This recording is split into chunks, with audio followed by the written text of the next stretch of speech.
傳統嘅美食咧，已經係好難揾到噶啦。如果你話百年老店，仲要堅守住咧呢一個傳統美食嘅製法，而保存佢嘅原汁原味，就更加難得啦。2、3點就起身做，咁咧焗起，啱啱攤凍咗，咁啱啱入箱咧就可以俾啲顧客喺度買噶啦。百年老店，佢係1912年嘅時候咧開到而家噶啦。豬籠餅啦，你知唔知道呢度呢啲咁嘅月餅咧係古早嘅製法，佢堅持咧4代咧祖傳製法啫。人生總會跌下過，用溫暖的雙手驅走這風波。人生總要奮鬥，幾番風雨繼續走。若是你要擁有，一切靠雙手。喺現今嘅社會咧，保存住呢一個濃厚嘅古早味傳統嘅美食咧，已經係好難揾到噶啦。如果你話百年老店，仲要堅守住咧呢一個傳統美食嘅製法，而保存佢嘅原汁原味，就更加難得啦。呢啲咧感覺咧係好似咧上咗年紀嗰啲公公婆婆咧嘆翻呢個一盅兩件。水滾茶靚呢啲咧就係吸引顧客嘅精髓啦。好靚嘅普洱茶，你知唔知咧，師媽？係呢個潮州單黃芋泥月餅咧，冇上咗食過係非常之好食嘅呢度。即係你估唔到係咁好食啊！其實咧我自己咧都係麻麻地中意食芋頭，但係咧估唔到佢嘅芋頭蓉咧係咧整到咧係我食咁多芋頭餅之中，佢呢個係最好食嘅一個。你知唔知咧？呢一個哇，仲有一個大蛋黃嘅，睇下，仲係熱辣辣㗎。點解啊？因為今朝早咧，阿師傅咧2、3點就起身做，咁咧焗起，啱啱攤凍咗，咁啱啱入箱咧就可以俾啲顧客喺度買㗎啦。好多人即刻買走啦，買幾多啦？係啊，你睇，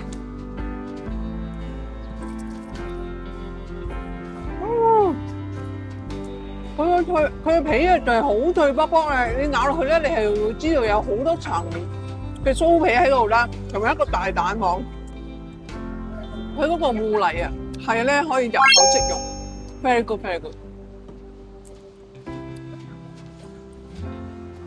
喺吉隆坡裏邊咧，而家呢個文良閣咧係唯一一間咧手工嘅潮州月餅啊、潮州餅啊，但係呢一間係唯一一間百年老店，佢係1912年嘅時候咧開到而家噶啦。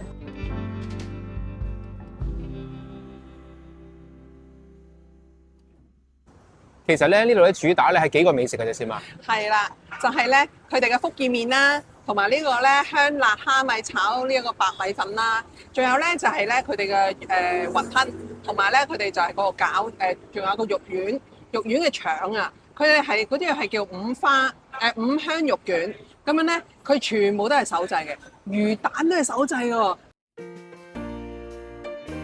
豬籠餅啦，你知唔知道呢度呢啲咁嘅月餅咧係古早嘅製法，佢堅持咧4代咧祖傳製法啫。係啦，後面更難咯。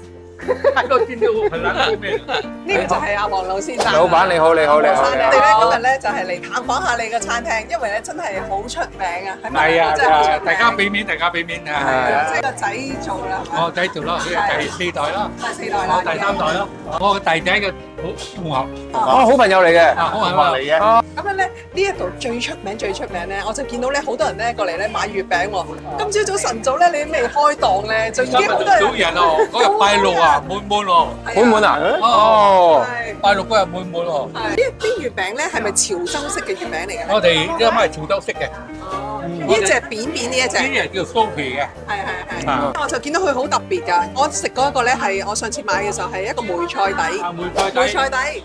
梅菜底有梅菜參白豆沙，有梅菜定梅菜，仲有白豆沙參水晶。係。水晶就係香港嗰啲餅一樣嘅料嚟。白冬瓜肉咁樣啊，係啦，一樣嘅。咁我覺得好特別，即係佢係甜嘅喎。啊，點解潮州叫水晶？即係好有特色嘅。我最中意食嗰個芋頭單黃個芋餅。芋頭單黃就係芋泥奧利啊，我好中意食呢隻嘢，你知道冇？頭先我已經食過呢兩隻，一個人好新鮮啊，真係好食。好食好食。你比食蓮蓉都冇咁好食。係喎，我好中意食呢隻嘢啊，我好中意食。好食到了。有個問題咧就襟雞，唔擺㗎。我就冇雞蛋唔擺。哦。 4、5日食嘅，就咁馬上食嘅。哦。very good 啦。你今日食得好食喎。有啊，就係日日都好好味，我哋日日都係做啦，翻嚟做緊就咁樣咯。阿老闆係格幾冷嚟喎，係咪？係啊。誒，照啦，日日都寫啱。啊，你知道佢都係潮州人嚟嘅。嗲硬啊！寫啱啊！哦，我哋普洱啊，普洱。你點知佢普洱嘅？你點知道嘅？我聽住。你點知道嘅？你知道嘅咁犀利嘅？佢未講你知。我聽就普洱。哦。誒，泰國人北馬比較多，好多。啊。我媽媽就結秧。結腰。啊。咁咧，你哋係保存住呢個潮州嘅傳統文化，咁就可以咧做到而家。我咧其實我由細到大我未食過呢一隻潮州餅，係啦。潮州人都冇食過。真係第一次見，好好食。反正我哋海外嘅華人同我發展。啊，早到。啊，士頭婆同我嘅大姨亦都係同學。哦。對面就係我嘅母。有啊，我知道啊，司馬師有同我講啊，係。我即係個同學嚟嘅，我哋係中華校友嚟嘅嘛。哦，大家都係校友嚟嘅。校友。先啦，我哋進攻下個廚房睇下。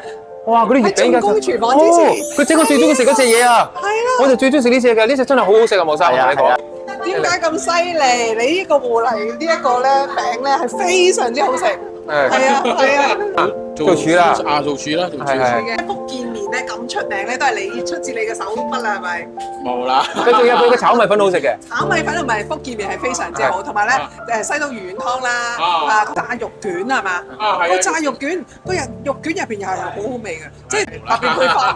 我想問下你嗰個秋刀魚丸係咪自己打做㗎？啊係啊，我事頭婆打㗎嘛。事頭婆打㗎，即係你媽咪打嘅。係啊。哦，佢哋好勤力，我發覺潮州人都好勤力嘅。係啊。佢成家早又喺度一齊做啊，又做餅啊，又炒啊，潮州人都呢個特性。冇錯。係。咁所以咧，先可以咧保留住傳統文化落嚟㗎嘛。你知唔知呢頭先我哋食嗰啲芋頭蓉咧，就係嚟自咁大個芋頭蓉啊！所以咧新鮮出爐係非常之正嘅。我哋咧將嗰幾味咧拿手小菜咧都要點一點先得。係啊。我同學嘅細佬強哥係咪？係啊。喂，我想問一個問題好耐，點解當初叫松記咧？100幾年點解會後尾又改名嘅咧？家族生意嘛，係分咗。呢個100幾年100年100幾年歷史嘅招牌。咧，如果你講松記咧，就知道邊一間㗎啦。文良講好出名，都係叫松記。係啊。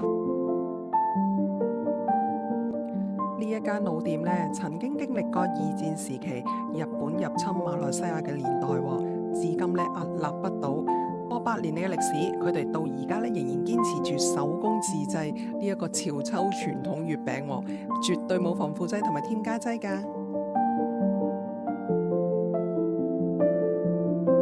喂，你知唔知嗱？阿美儀咧就同我哋一齊嚟飲茶。第一次上鏡先嘛？第一次上鏡。阿美儀知係邊個？你介紹下先得㗎。阿美儀咧就係阿莫生嘅妹妹喎。係。你都係喺對面讀小學㗎？係啊，我哋以前就喺呢個中華小學，跟媽媽就嚟多咯，係啊，即係跟爸爸媽媽嚟食。係啊。通常食乜嘢？以前細細喺度。白米粉。白米粉啊！所以我頭先點白米粉。係個白米粉真係好出名，都唔係好多地方揾到。家族問我得阿姨嚟，好多讀呢度㗎。咁啊，呢個學校咪好多年咯？係啊。哦。中華係超過100年㗎。超過100年㗎。超過100年。咁即係同呢間餐廳一樣咯。所以咧，佢哋話咧喺文良港咧，大部分都係讀呢一間㗎啦。大部分都係。一間店鋪咧要經營咧過百年嘅歷史咧，絕對唔係浪得虛名㗎。因為咧佢哋咧對於食材啦、煮食嘅過程啦、做餅嘅餡料啦、烤焗嘅時間咧，都管制得好嚴格㗎喎。所以咧要維持住呢啲古早味咧，真係唔係咁容易㗎喎。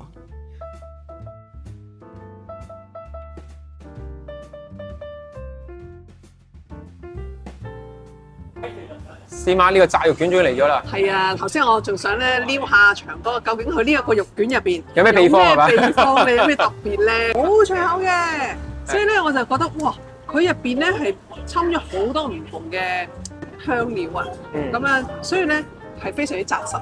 我試下先，嗦嗦聲嘅呢個嘢。哇，湯皮咧仲係脆啊，有胡椒粉，係，同埋咧摻咗好多豬肉啦。但係佢啲豬肉咧，佢應該係分咗好多唔同種類嘅，即係譬如話有瘦肉有肥肉，所以變咗你咬落去嘅時候咧唔係好實，而且係仲有一啲油性喺入邊啊，啊，非常好。細個嘅時候都有食嘅，細條咗依家會唔會咧？係啊，真係細條咗。細條啲啊！唔係好記得。哇！嚟啦先媽，啊，靚福建炒啊！呢一個係福建麵魚丸湯，因為阿美儀依家係食齋嘅。係其實你幾時開始食齋㗎？想問。10年前。點解突然之間會有呢個食齋嘅念頭咧？嗰個時候係因為一個心靈導師啦，佢同我講，因為情緒當一個人情緒好唔穩定嘅時候咧，叫我哋避免食肉，睇下你嘅情緒會唔會係比較平復啲嘅。從嗰個時候開始咧，我就 OK啦，我就減少咯，減下咧，其實就自己冇乜接受到嗰個肉嘅味啦。咁呢樣係全齋嘅。我都唔介意，就好似譬如呢個啦嚇。如果我冇得揀嘅情況之下咧，咁我都做攞個麵攞個麵食。呢一個咧就係佢出名西刀魚丸湯。自己打㗎，伯母打㗎，即係老闆娘自己打㗎啫。老闆娘自己打㗎。嚟，係佢有呢個魚丸係幾大粒？喂，趁阿莫生走開咗問咧，你細個莫生幾多歲啊？4歲。哦，我知個樣後生佢咁多。你哋幾多個兄弟姊妹嘅其實？3個。哦，跟住嗰個係咩啊？咁我大哥咧就大佢4歲。哦，你個大哥大4歲嘅，仲要，我即係佢係二哥，你係細妹咁樣嘅。係啦。非常大口啊！非常大口啊！係啊，好香。你點埋個辣椒係咪？點辣椒嘅味道唔同啊，添嘛？哦，我又要講埋一句話，魚味真係好重魚味啊！呢個福建炒，呢個係福建麵啦，佢係最出名㗎啦呢一度，係因為咧喺文良港入邊咧，佢而家係得佢一個咧係用自己真係用手工自己整呢條麵條都係佢自己整㗎，但係咧佢係 keep 住咧全部係手工製啊，咁所以食材啦、煮法啦，同埋嗰所有醬料啊嗰啲咧，佢哋都係堅持咧。係用手工製嘅，所以咧點解你食出嚟嘅味道有唔同㗎？點解啦？佢個麵咧係今朝先壓出嚟嘅，咁所以咧係非常之仲而家仲係非常之彈口。你親自炒嘅老闆呢個係咪？都快。呢個咧就係咧香辣蝦米炒白米粉啊，好出名嘅。我要夾隻先咧。知唔知米粉咧係好難炒嘅？你要炒到佢咧即係一條條唔爛唔碎唔黐埋咧，其實好難。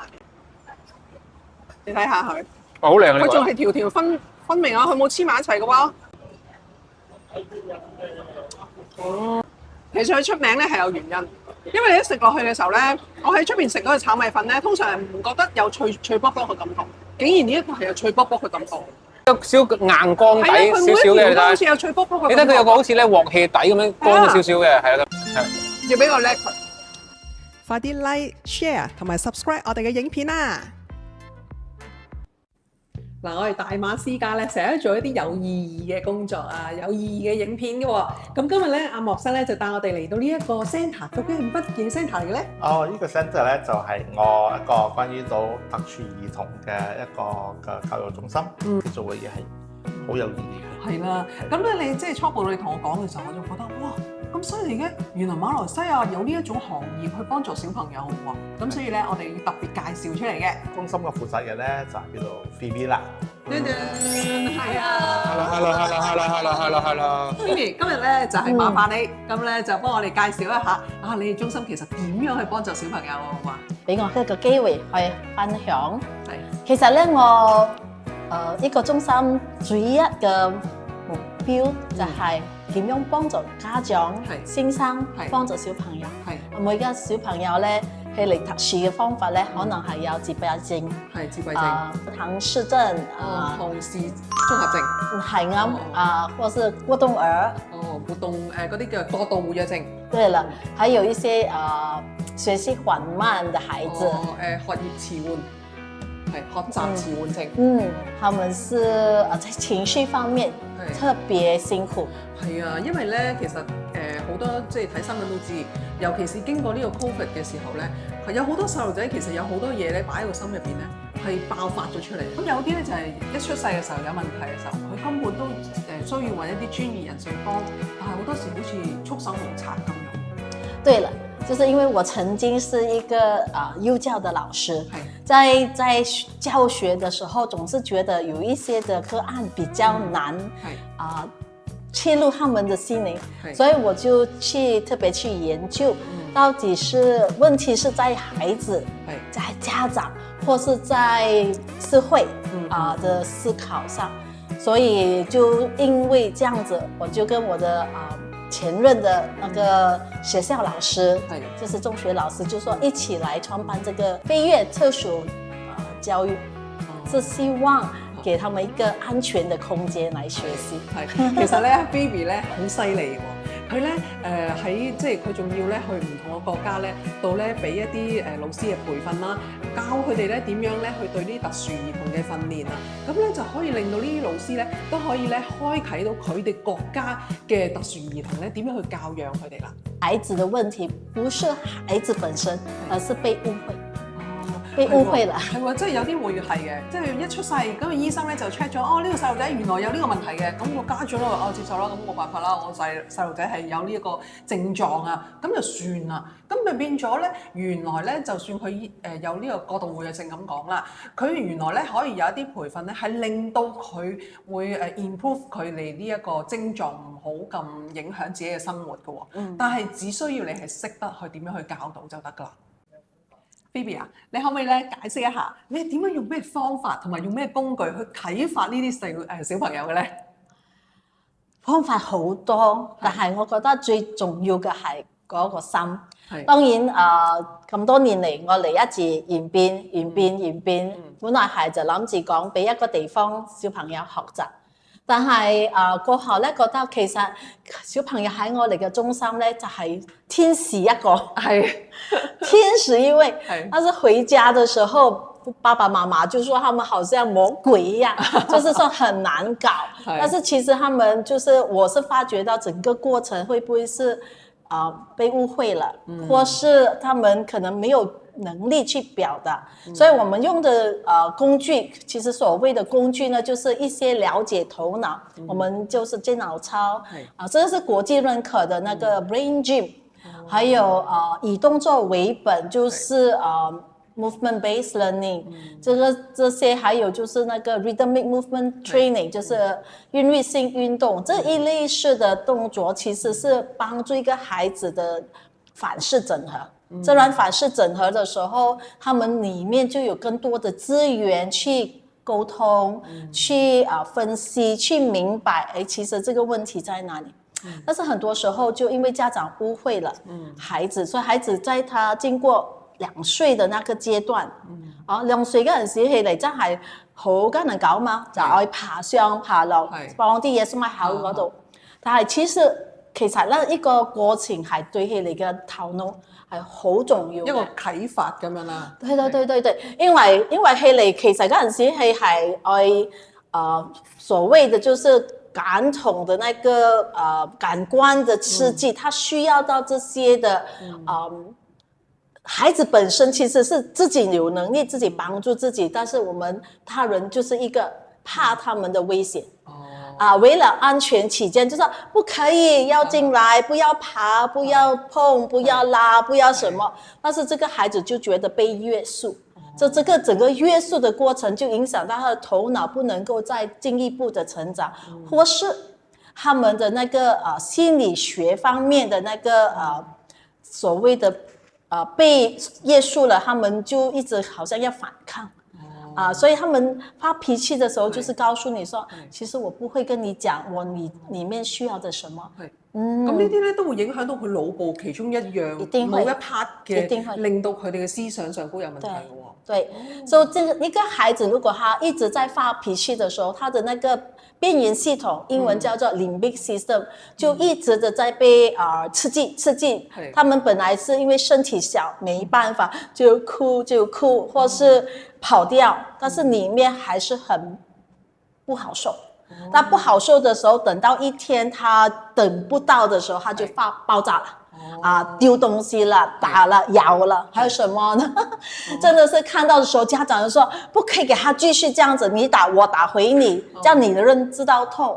其實家長們很多時候誤會了，他們這樣子做其實是給孩子們一個就是肯定說你生氣的時候可以打，讓孩子們去學校的時候，他生氣了，他隨便打人，隨便咬人，這是不是他們自己要的，還是他們從大人身上學的？咁即係話你除咗教細路仔，你仲教埋個家長，佢點樣對個細路仔，咁令到咧雙方可以合作，咁先可以對個細路仔嚟講係好㗎。嗱，其實咧，我哋頭先所講啦，就係 Phoebe 咧，其實幫咗好多嘅家長啦，好多嘅學生嘅喎。咁咧，而家都有2個成功例子嘅家長咧坐喺我隔離㗎。Phoebe，你幫我介紹下好嗎？好啊，呢個係果維，大家好，好。呢個係 Demi。Hello。點解你個小朋友你會揾阿 Phoebe 去幫手咧？當其時你係發生啲咩事嘅時候需要揾幫手咧？係 because 以前咧，我個小朋友咧，佢係比較靜啲嘅人嚟嘅，so 佢係喺學堂都係靜啲嘅人嚟嘅，so 由先生俾先生講到 ，it's kind of a fine when teacher talk to him, he feels stressed, so it's like kind of like I think that I trust the teacher better. Normally 我哋以前俾我哋以前我哋都係會信老師，係老師嘅，so 佢有幫我講嗰陣時，佢又幫我講，but after that 我就I still back up the teachers， so he kind of like feel like already， 我唔可以講一講，你同你講都冇用，即係你都唔信我，你都唔信我，你都係信 teacher 噶嘛，so ever since 佢就唔可以幫我講嘢咗，so it's kind of like you know keep to himself，very keep to himself，so I do not know how to talk to him，so I find that 我自己做好辛苦啊，佢又唔可以講嘢，我又溝通唔到 ，even 我嘅 husband 都溝通唔到，so after that 我揾到啲 Phoebe，所以啲 Phoebe 係教我點樣 ，because I have to trust the child， I have to keep myself，I have to control，I have to 點樣講，我都係自己 calm down myself，give myself support myself，give myself a time， 唔係心媽都係When he is stressed, you are stressed, then 你一定係一定鬧㗎啦，一定鬧又打咁啦，又鬧啊！你知啦。So after that， 我又自己learn how to calm myself down, walk away and acknowledge 佢 whatever 佢講嘅嘢，我都係 acknowledge because at least I trust him. So I know my own mistake, what I've done last time, so I change it.I trust him。而家佢慢慢我就嚟呢度幫我問下佢，我要嚟家呢度幫下手冇？如果有小朋友啦嘛，so he's willing to open up，and I'm very happy that you know。好啊，係一件好事嚟喎。真係 I really want to thank Auntie Phoebe。Because without her help，I do not know。點樣嚟救我個仔啊？so 真係搞得到。係而家我見到咧，好明顯佢有一個進步。佢最緊要係同陌生人咧，佢都傾到偈喎。Yes， 以前真係totally冇傾偈㗎，佢話 just walk away 嘛。係啊，即係好似我第一次見到佢。係。係咪？就揸攝影機即係佢依家都犀利喎，走嚟公眾度做拍攝喎。Yes，he improved a lot。You know this is really I find it like I'm so thankful。係啊。佢真係可以同人哋傾偈，同人哋講話。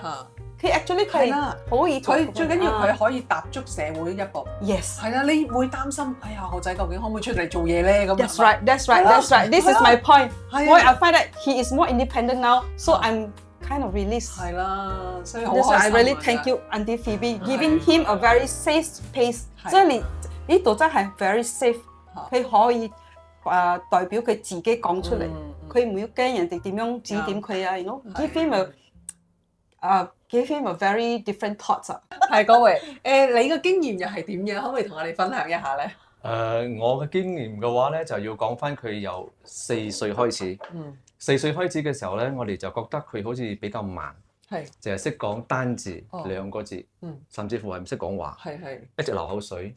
等我哋去見咗嗰啲專科家庭醫生都講冇問題，等我哋都諗住係男仔嘛，所以會比較慢，所以老人家都係咁樣講。係老人家都話慢啲啦，男仔咁樣由佢啦。等我哋又拖下咁樣入咗幼稚園嘅時候就見到唔對路，所以我哋去問先生校長，普通嘅幼稚園，佢哋都講唔係啊，男仔通常都係慢嘅，佢響課室入邊都係錯字點點嘅啫，靜靜嘅，所以又等多1年，等下就唔對路，咁啱咗一日就我太太嘅朋友結婚，佢嘅太太係speech therapy， So 就我哋同佢講咁嘅情形之下，佢就講：你嘅細路哥肯定係有問題，就帶佢做一個 test 咯。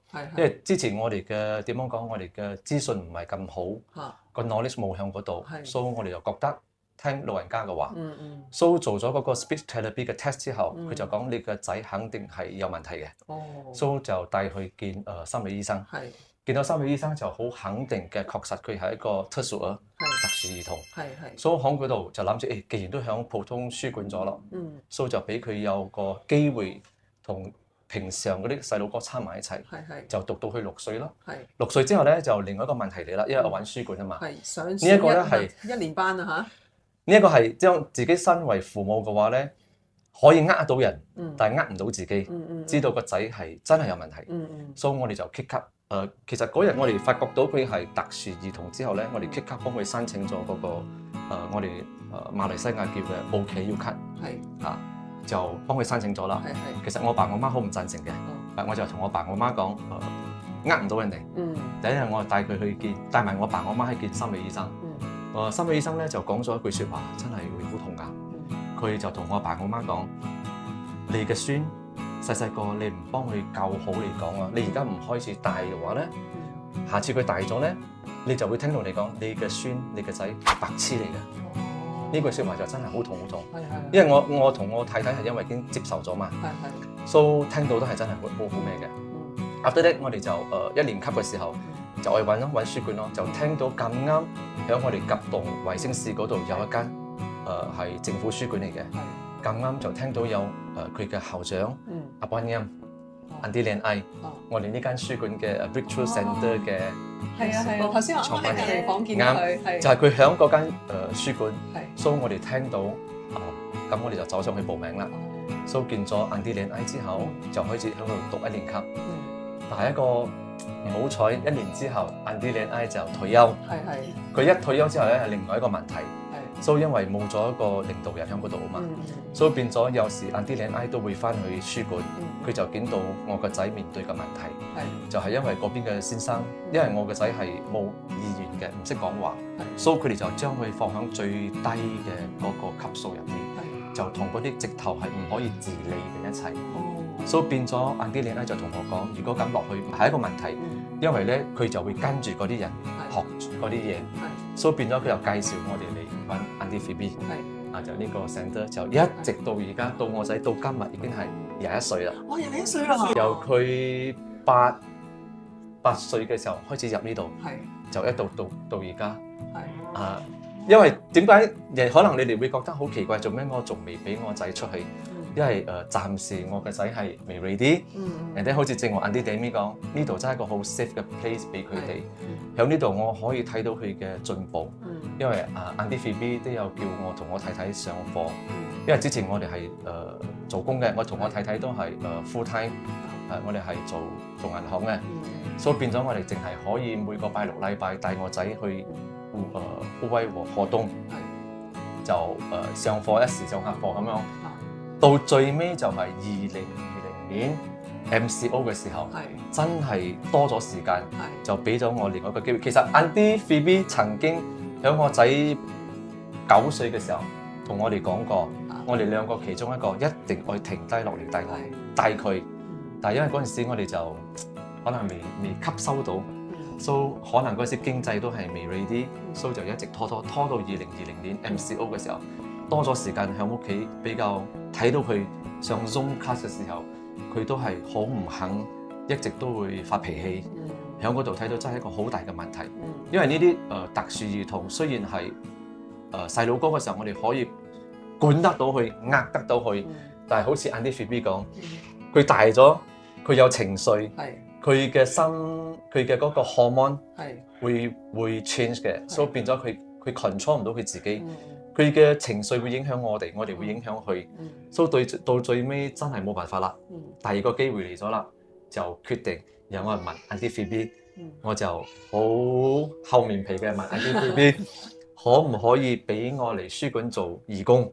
我就帶住我仔，所以我就喺我公司嗰度，我停職1年，冇薪假，就喺呢度做義工，就喺呢度我睇到仲多唔同嘅細路哥嘛。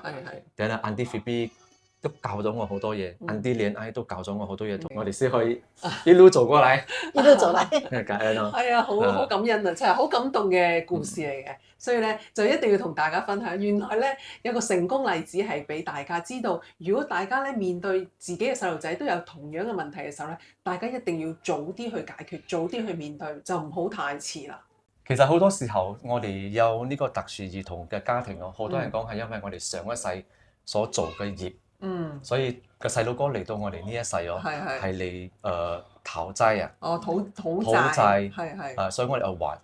其實舊擺我係都可以講會相信少少啦，但係到我哋正式接觸咗呢啲學生之後，又睇到佢嘅進步，反而我會覺得呢個細路哥嚟到我哋嘅家庭唔係嚟投劑嘅，佢係我哋嘅貴人嚟㗎，因為我哋相信我哋身為特殊兒童嘅父母，係因為我哋上一世未學世嘅，我哋就畢業咗，我哋嚟到呢一世，所以呢個細路哥嚟到呢度，其實佢係做我先生㗎，我仔係嚟做我先生，係教我同我太太好多嘢㗎，所以其實呢個特殊兒童係我哋呢啲家庭嘅貴人嚟嘅。係啱。如果唔係因為佢，你都唔會學到咁多嘢，係咪？係。Phoebe 啊，你呢個 centre 叫咩名啊？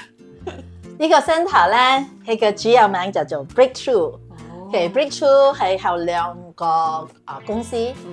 一個就叫做培訓 Breakthrough Enrichment Station，另外一個就是 Breakthrough Academy，是兩個不同的組織。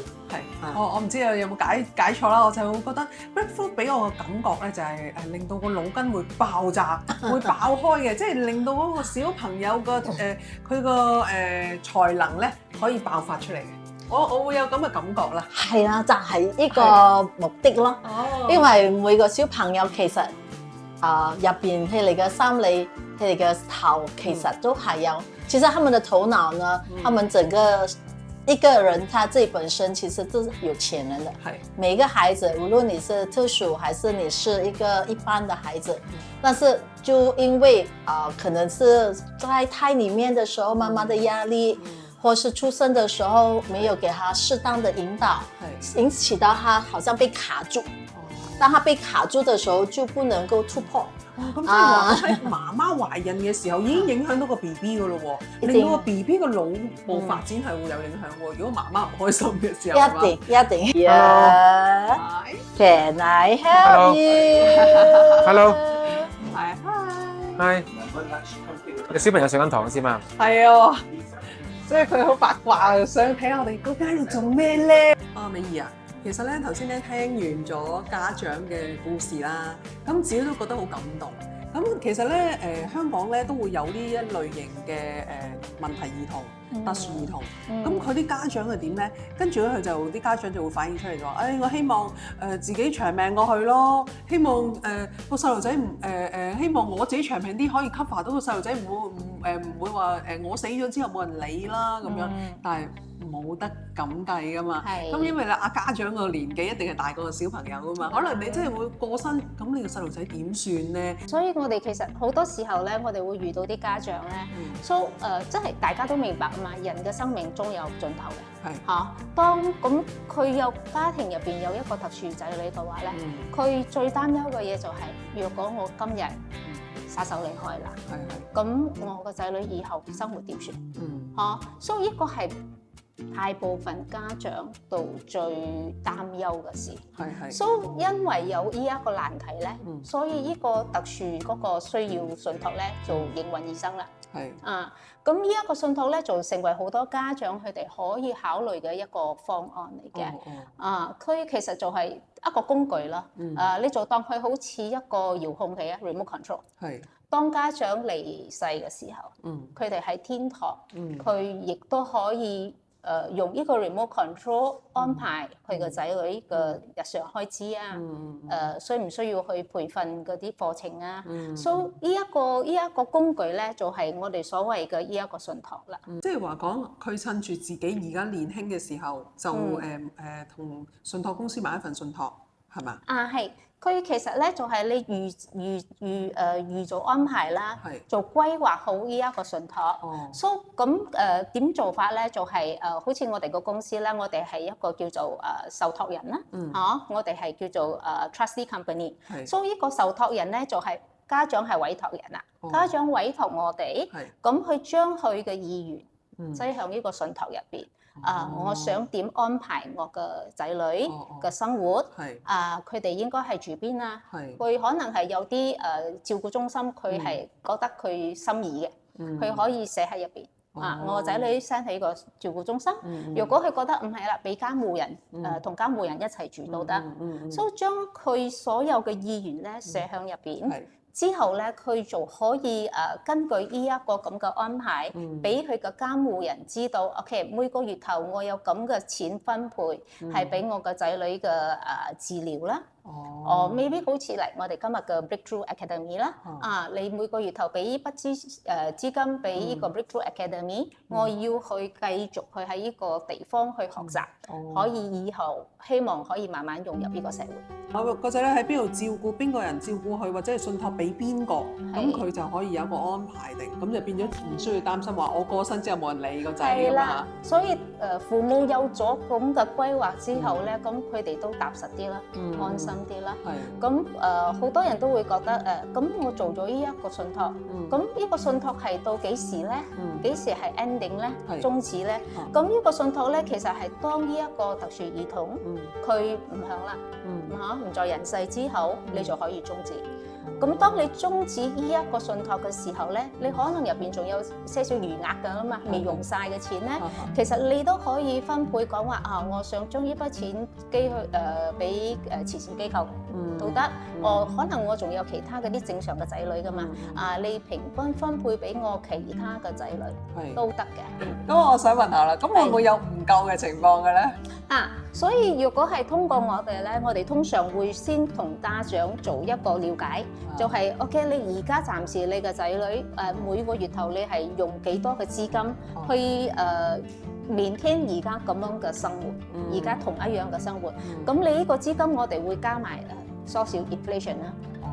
因為一段時間之後，你肯定都會有 inflation 噶嘛，所以我哋就會幫佢做完呢個 analysis， 就俾佢知道其實你呢個仔女咧，你需要支持去到咧，即係我哋講60歲或70歲嘅話，你需要幾多資金？咁之後咧，我哋喺呢個信託入邊就會同佢講，你可以將點樣嘅資金擠落去呢個信託。即係你會 suggest 俾佢哋咁。係㗎，因為點解咧？呢個信託你主要咧，你係要營運喺佢呢一個好長期嘅呢一個生活嘅開支入面啊嘛。所以邊一類型嘅資產擠落去都好重要嘅。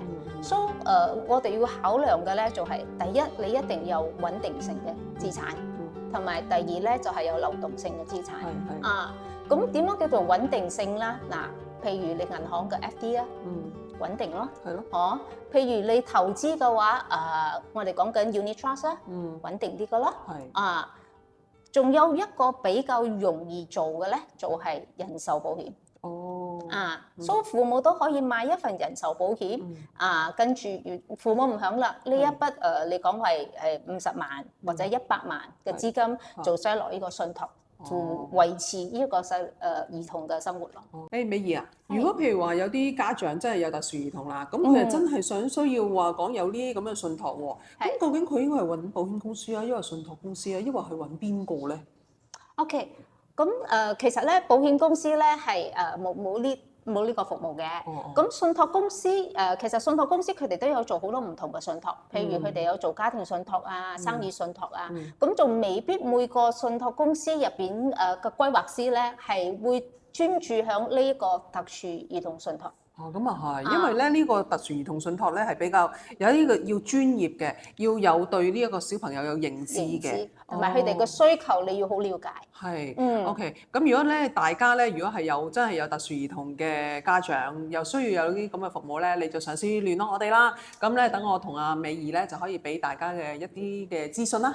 係啦，是嘛？係呢位靚仔咧係一個好成功嘅例子。講俾你聽，佢係個係啊 Superman 嚟嘅。 Superman， 你成日瞄住人哋，即係一嚟到我已經覺得好靚仔。係啦，明星一樣，好似泰國啲似咩？似泰國嗰啲明星啊。当他9岁的时候，他来这边要得到帮助。那时候呢，还是在学习讲话，还不会讲话。爸爸只有一个要求，菲比，你只是帮他能够讲话，已经是很好了。但是这么多年来呢，他就是我们这边很出色的学生，拿到Student of the Year，而且很多时候都一直的很努力工作，甚至那一段时间他长大的时候，大概18岁的时候，他有出去爸爸的工厂去帮忙做东西，但是他还是说我要 work in breakthrough，I want to work in breakthrough， 所以我们就请他回来做工。其实他现在是我們最有能幹的一個我們叫做General manager 係咪啊？係咯，我睇咁大隻係咪有搞尖啊佢啊？對，他不但是在這邊做我們負責所有的清理，還有他其實有幫助一些的孩子，引導他們在學習英文。Regine right now is the best teacher assistant. Yeah. Yes, you are, and you want to work in breakthrough. I have a breakthrough I want. You want to work for how long? 34 years. 34 years. Until you are 55 years old. 55 years old. Then you retire. Yeah, retire. Yeah. So how old are you now? I am 22 years old. 22 years 哇，後生靚仔嚟喎！哇，有做運動嘛 Exercise. ？Because you have the muscle. I do this on chest, on arms, on leg, to back of our body. Every day you wrap your hair so nice. My hair. My hair, I put myself, jam, I put here, comb my hair out, very nice. I like this hair. 佢阿 Phoebe 佢有女朋友未啊？佢咁靚仔。Do you have a girlfriend? No. Not yet. I don't want. 喂，個後生已經知道麻煩。係啊，女人呢啲嘢都唔好搞，係啊咁樣。子軒今年17歲，喺 Breakthrough 10年。我10年咗啦，已經10年咗，由7歲到依家咗。佢之前學過嘅。佢之前學過。我都未學過，所以我都要跟佢學。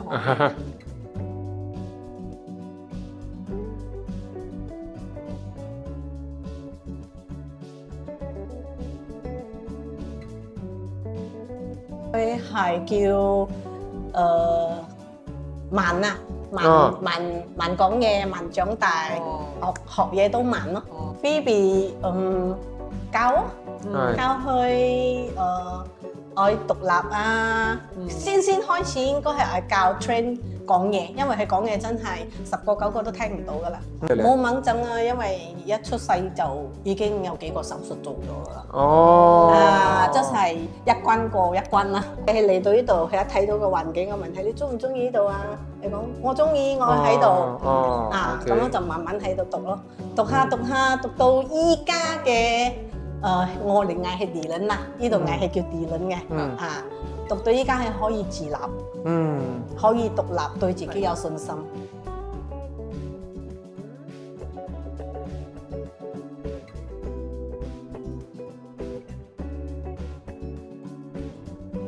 係啊，呢個就係個仔仔啊，好大個喎。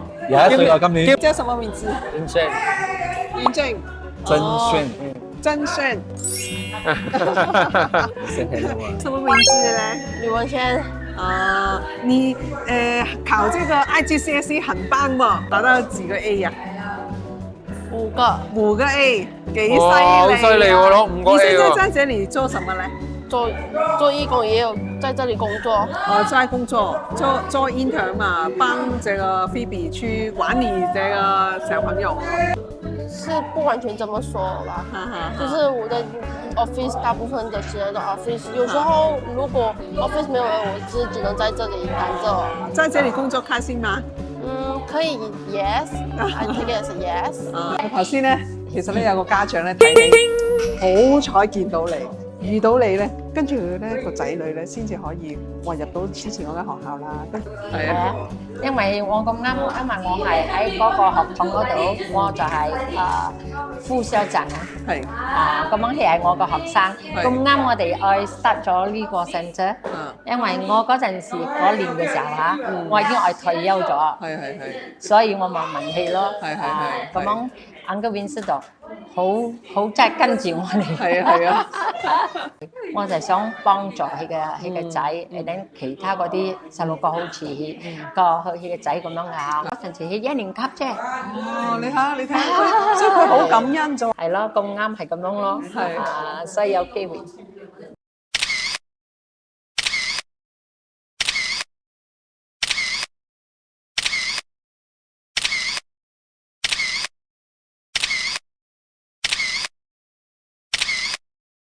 記得訂閱同埋 like 我哋嘅 channel 啊！